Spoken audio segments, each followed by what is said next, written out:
ولا تصعر خدك للناس ولا تمش في الارض مرحا، اور اپنے گال پھلا کر نہ رکھو. یہ عام طور پہ ترجمہ کر دیا جاتا ہے کہ غرور کی کیفیت جب ہوتی ہے تو انسان جو ہے وہ کشادہ پیشانی سے لوگوں سے نہیں ملتا، سیدھا بات نہیں کرتا، بڑا ذرا سا گردن میں خم. سعر اصل میں کہتے ہی ہے، اونٹ کو ایک بیماری ہوتی ہے جس سے اس کی گردن ٹیڑھی ہو جاتی ہے، یہ سعر ہے. تو جس کو ہم اپنی زبان میں کہتے ہیں کج روخی. ایک آدمی آپ سے بات کرنا چاہتا ہے، آپ اس سے فیس نہیں کر رہے، اسے ذرا یوں کر کے بات کر رہے ہیں، گویا کہ براہ راست اسے ایڈریس کرنا.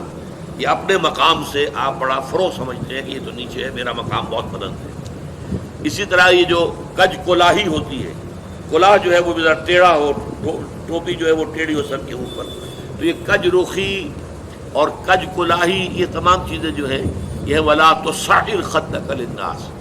جب کسی انسان کو خیر کی توفیق مل جاتی ہے، بھلائی کی توفیق مل جاتی ہے، جب وہ فطرت کے راستے پر چل رہا ہے اور نیکی کے راستے پر چل رہا ہے، تو اب سب سے بڑا خطرہ جو اسے لاحق ہو جاتا ہے، شیطان جو ہے اس کے لیے سب سے بڑا گڑھا جو کھودتا ہے جس میں کہ وہ گرا سکتا ہے اس کو، اگر انسان جو ہے چوکس اور چوکنا نہ ہو، تو وہ یہ کہ غرور پیدا ہو جائے، زوم پیدا ہو جائے اپنی نیکی پر، اپنے تقوی پر، اپنی بھلائیوں پر، اپنی عبادت گزاری پر. اگر زوم پیدا ہو گیا and you look down upon the others، دوسروں کو آپ بنظر استحقار دیکھنے لگے، تو آپ کی ساری اچیومنٹس زیرو سے ضرب کھا کر زیرو ہو جائے، gone with the wind، ختم. اس لیے یہ بہت بڑی بات ہے. حدیث میں آیا ہے لن يدخل الجنہ من کان فی قلبہ مثقال ذرۃ من کبر. وہ مثقال ذرہ پھر آ گیا، یا جنت میں ہرگز داخل نہیں ہو سکے گا وہ شخص جس کے دل میں ذرے کے ہم وزن بھی تکبر ہوگا.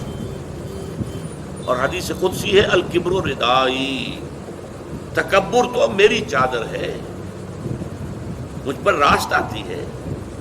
المتکبر اللہ کے ناموں میں سے ہے، هو اللہ الذی لا الہ الا هو الملک القدوس السلام المومن المہیمن العزیز الجبار المتکبر. وہ المتکبر ہے، المتعال ہے، بہت بلند ہونے والا اور بہت تکبر کرنے والا. لیکن بندے کے لیے نہیں. بندے کے دل میں اگر تکبر آ گیا تو اس کی ساری نیکی، سارا تقویٰ زائل ہو جائے گا.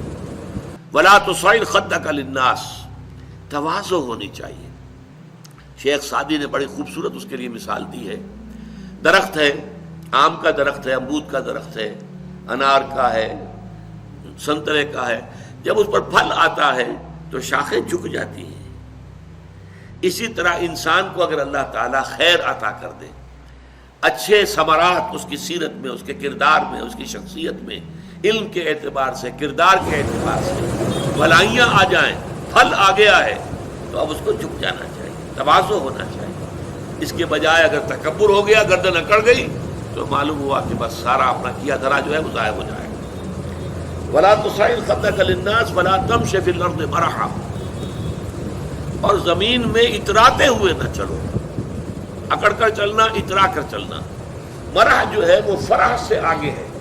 فرح کہتے ہیں خوشی سے آپے میں نہ سمانا. وہ تو خوشی سے آپے سے باہر ہو گیا، یا وہ نہیں سما رہا تھا، کوئی اور لفظ ذہن میں نہیں آ رہا اس وقت. تو یہ جو اس فرح سے آگے مرح ہے، اس پہ یہ ہے کہ انسان اترا کر اپنی بڑائی، اپنی خوبی کا اظہار بھی کرتا ہے. ولا تمش فی الارض مرحا. اب آپ دیکھیں گے کہ یہ مضامین جو ہے قرآن مجید میں ان کی اہمیت کا اندازہ اس سے ہوگا. سورہ بنی اسرائیل کے 4 رکوع میں بھی آئے ہیں، ولا تمش فی الارض مرحا، زمین میں اکڑ کر مت چلو، یہ وہاں بھی آیا ہے. اسی طریقے سے اور دوسرے مقامات پر سورہ الفرقان کے آخری رکوع میں بھی آیا ہے، وعباد الرحمن الذین یمشون علی الارض ہونا. اللہ کے نیک بندے تو وہ ہیں جو زمین پر چلتے ہیں تو آہستگی کے ساتھ چلتے ہیں. وہ زور سے قدم مار کر نہیں چلتے، گردن اکھاڑ کر نہیں چلتے، گردن اکڑا کر نہیں چلتے. اور گردن بھی اکڑی ہوئی ہو اور سر کے اوپر ایک جو ہے صافہ، اس کا ترا بھی جو ہے وہ بڑا اونچا کر لیا گیا، تو اس سے کیا ہوتا ہے؟ انک لن تخرق الارض ولن تبلغ الجبال طولا. تم کتنے ہی زور سے پاؤں مار کر چلو گے، ہماری زمین کو پھاڑ نہیں سکتے. اور کتنی ہی گردن اکڑا لو اور کتنا ہی ترا چڑھا لو، پہاڑوں کی بلندی تک تو نہیں پہنچ سکتے.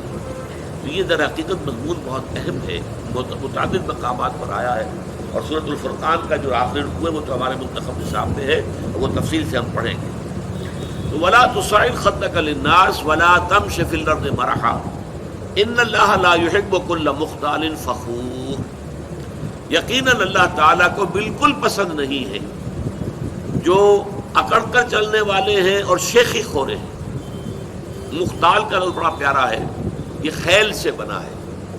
خیل جو ہے اعلیٰ نسل کا گھوڑا، بہت اونچی جس کی پیڈگری ہو، اگر آپ اس کی چال دیکھیں گے اس کی چال میں ایک تمکنت ہوتی ہے.